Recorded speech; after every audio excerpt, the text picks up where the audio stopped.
Matapos ang halos isang taong pagbabayad ng 1 milyong piso na renta kada buwan ng provincial government ng Pampanga sa isolation facility sa New Clark City, magkakaroon na ng sariling pasilidad ang lalawigan.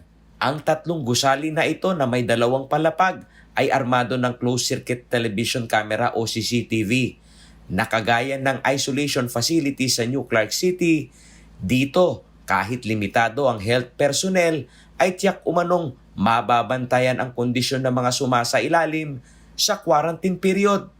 Dinaluhan ito ng mga opisyal ng Department of Health o DOH, chief doctors ng 11 district COVID referral hospital at opisyales ng provincial government ng Pampanga ang inaugurasyon sa dating Drug Rehabilitation Center na ngayon ay converted na COVID-19 isolation facilities.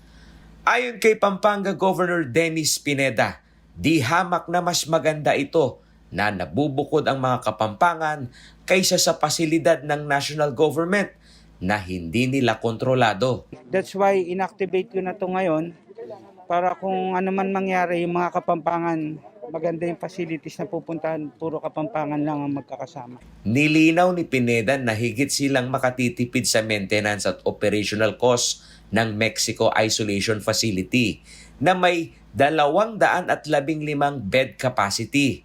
Bago ito buksan ay sinikap rin anya ng probinsya na maging PhilHealth accredited ito upang sa maintenance o gastos ay may kabalikat ang probinsya.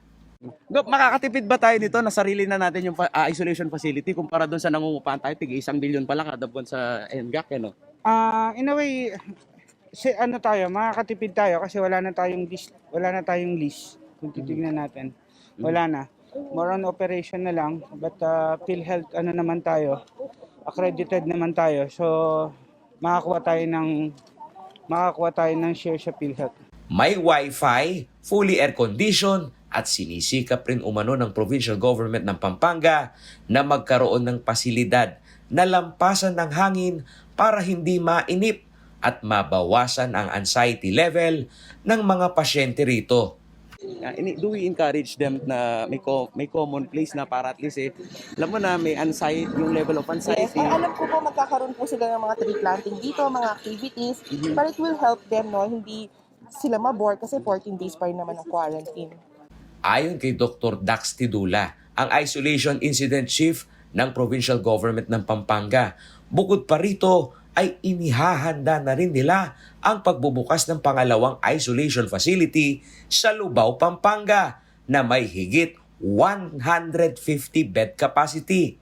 At sa realidad na hindi mapigil ang surge ng COVID-19, ang mabilisang pag-customize sa mga container van na ginawang kwarto na iposisyon na rin sa compound ng COVID-19 isolation facility sa Mexico. Total of 3 container vans na ito, it has a total of 72 beds. 72 beds. Pakita mo nga, Dok, para at least makita Okay, real time ng ating mga followers. Okay. Yan. Pakita mo. So, bawat room dito, it has its own aircon, may bed sila, Pakita mo, may Dok, content po sila, Ayan, may service siya. customized na yun, no? may shower, may toilet, no? So, they can still go out and also dito. No? Tiniyak naman ni Vice Governor Lilia Pineda na bukod sa paglalaan ng pondo sa mga isolation facilities ng probinsya, higit umanong binibigyan ngayon ng atensyon ay ang vaccination program nito sa mga kabalin. Ito umanoan niya ang higit na makakaawat sa malaking gastos sa infrastruktura na inilalaan sa COVID, ang makamit ang herd immunity ng mga taga-Pampanga. Pagkatuan yung pansinin yung vaccine. Kailangan yung Kapitolyo din yung sarili ng pondo for the vaccine.